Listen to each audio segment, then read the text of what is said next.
አይነትና ቅርጻቸውን እየለወጡ ድንገተኛ አደጋዎች፣ ልዩ ወንጀሎች ቀንና ሌሊት ይከሰታል። በመሰል ጥቃቶች አለሁ ባይና ምስክር በማጣትም በርካቶች ከፍትህ ርቀው ተጎጂም ሆነው እንዲቀሩ አስገድዷል። በቅርብ ዓመታት ግን የመዲናዋ የደህንነት ጠበቃ የሆኑ የቴክኖሎጂ ትሩፋቶች ሁነኛ መፍትሄ የሆኑ መጥተዋል።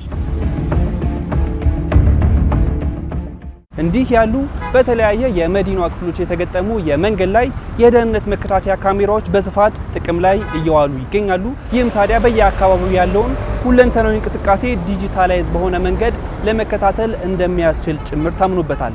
እኛም ይህንኑ ጥያቄ እናነሳለን። ለመሆኑ እነዚህ በተለያዩ የከተማ መንገድ ላይ የደህንነት መከታተያ ካሜራዎች ምን ያህል የታለመላቸውን ግብ እየመቱ ነው?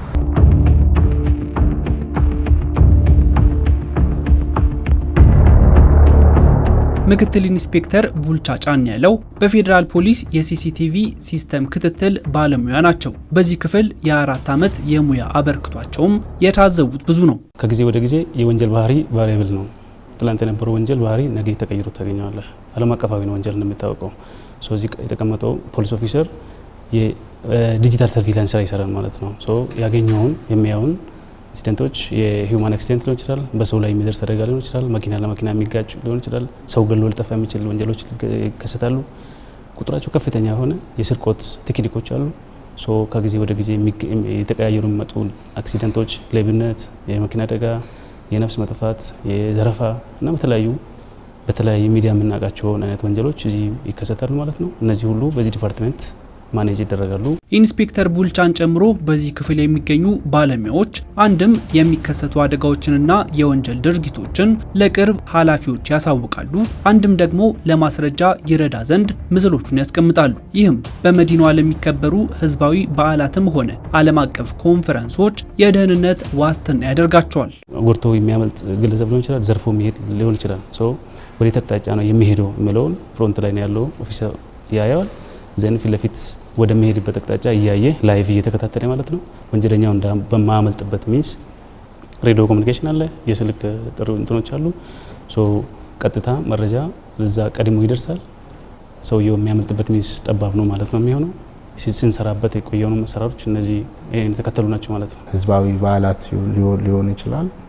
በአብዛኛው ህዝብ የሚሰበሰብባቸው ጉዳዮች ሲገጥሙ ከተማው ላይ መዲናዋ ላይ እንግዲህ ይሄንን ከዋዜማው ጀምሮ እዛ አካባቢ ክትትል የማድረግ የሚገኙ ነገሮችን እዛ አካባቢ ያሉ ኦፊሰሮች በማንቀሳቀስ ክሊር የማድረግ እና ከፍተኛ ጥበቃ ማድረግ ነው ማለት ነው። ከበዓሉ በኋላ በዓሉ ላይም ጭምር የሚከሰቱ ነገሮችም ካሉ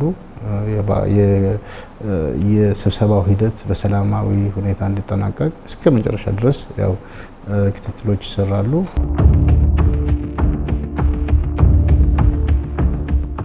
5-6 ሺህ የሚጠጉ ሲሲቲቪ ካሜራዎች አሉ። 6 ሺህ ማክሲመም።